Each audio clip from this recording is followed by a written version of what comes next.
ፈተና ፈተና ፈተና ፈተና ለብዙዎቻችሁ አንድ ሳምንት ወይንም ደግሞ 2 ሳምንት በሚቀርበት ጊዜ እንዴት ማጥናት እችላለሁ፣ ምን አይነት ስህተት እየሰራችሁ ነው የሚለውን በዛሬ ቪዲዮ አብረን የምንመለከት ይሆናል። ታዲያ ለዚህ ቻናል አዲስ ከሆናችሁ ላይክ፣ ሼር፣ ሰብስክራይብ ማድረጋችሁ እንዳትረሱ።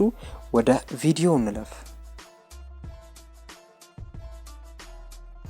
እንግዲህ በአንደኛ ደረጃ ላይ አብዛኛው ተማሪ የሚሳሳተውን ስህተት ይዘንላችሁ መተናል። አብዛኛው ተማሪ አመቱ ሙሉ ተዘጋጅተናል፣ አመቱ ሙሉ አጠናን፣ አሁን የማረፊያ ጊዜ ነው፣ በቃ ፈተናው ደርሷል፣ ምንም ማድረግ የምንችለው ነገር የለም ይላል። ነገር ግን ይህ ትልቅ ስህተት ነው። ፈተናው በእርግጥ ደርሷል። ማድረግ የምትችሉት ነገር ግን አለ።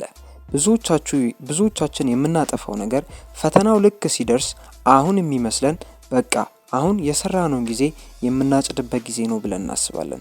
በእርግጥ ይህ ትልቅ ውሸት ነው። ምክንያቱም አብዛኞቻችን ችግራችን ካለማጥናታችን ሳይሆን ከመረዳት ወይም ደግሞ ከመርሳት ነው ችግራችን። መርሳታችን ከየት መጣ ደግሞ የሚለው ሪቫይዝ ካለማድረጋችን ነው።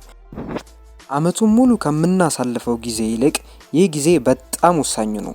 ለምን ብትሉ ሪቫይዝ ማድረግ እድል ስለሚሰጣችሁ ነው። እስኪ ራሳችሁን ፈትኑ። ምን ያክል ታስታውሳላችሁ ስላጠናችሁት ነገር? ስለዚህ እነዚህ ቀናቶች የማረፊያ ጊዜ አይደሉም ማለት ነው። በሁለተኛ ደረጃ ላይ ደግሞ የምትሰሩ ስህተት ሳታጠኑት የቀረ አንድ ቻፕተር ቢኖር እንበልና ማድረግ ያለባችሁ ነገር መጽሐፉን ገልጦ ማንበብ አይደለም። ይህ በጣም ስህተት ነው። ምክንያቱም ጊዜው በጣም አልፏል። ስለዚህ አሁን ምንድነው ማድረግ ያለብን? እስከ ዛሬ የወጡትን የኤግዛም ፔፐሮችን በመፈለግና በማግኘት እነሱን ጥያቄዎች መስራት ነው ማለት ነው። ይህንን እንደ ጥያቄ ብቻ አትስሩት። እያንዳንዱን በዛ ቻፕተር እንዴት ጥያቄው ሊወጣ ቻለ፣ አወጣጡን ምን ላይ ያተኩራል፣ ከዛ ቻፕተር መጽሐፉ ላይ የሄዳችሁ ከዛ ደግሞ ቼክ እያረጋችሁ መምጣት ነው ማለት ነው። ይህ መንገድ ጊዜ ለሌላችሁ ከቨር ላላደረጋችሁ ቻፕተር በጣም አጭሩ መንገድ ነው ማለት ነው። ስለዚህ ይህንን መንገድ ተጠቀሙት። በሶስተኛ ደረጃ ላይ ብዙዎቻችን እንዳናጠና የሚያደርገን ነገር በውድቅስ የሚለው ፍርሃት ነው። ብዙዎቻችን መጽሐፍ መግለጥ አንፈልግም። ምክንያቱም አብዛኛው ጊዜያችንን ሶሻል ሚዲያ ላይ ነው የምናሳልፈው። ስለዚህ ይህንን ፍርሃት እንዴት ልጋፈጠው፣ ይህንን ፍርሃት እንዴት ልፋታው እችላለሁ የሚለውን እናያለን። ለዚህ አንድ ቲፕ ልስጣችሁ። ልትወድቁ ትችላላችሁ፣ ግን ኢትስ ኦኬ የሚለውን ሀሳብ የሚለውን መረዳት አለብን። በጣም ስንሰራ ትልቁ ፍርሃታችን በወድቅስ የሚለው ነገር ነው። እሱ ደግሞ በእርግጥ ህይወት ላይ እንደዚህ ነው።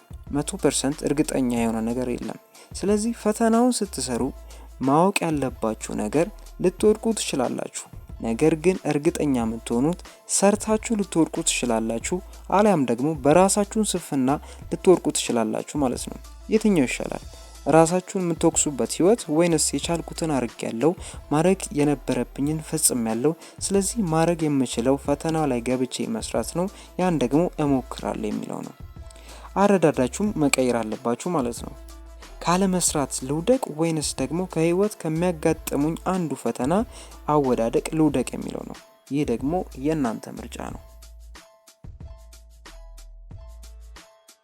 ውድ ተማሪዎች የዛሬ ቪዲዮ ለእናንተ ይጠቅማል ይሆናል ብዬ እንግዲህ ይዤላችሁ መጥቻለሁ።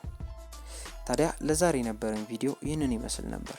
ለዚህ ቻናል አዲስ ከሆናችሁ ላይክ፣ ሼር፣ ሰብስክራይብ ማድረጋችሁ እንዳትረሱ። ይመቻችሁ።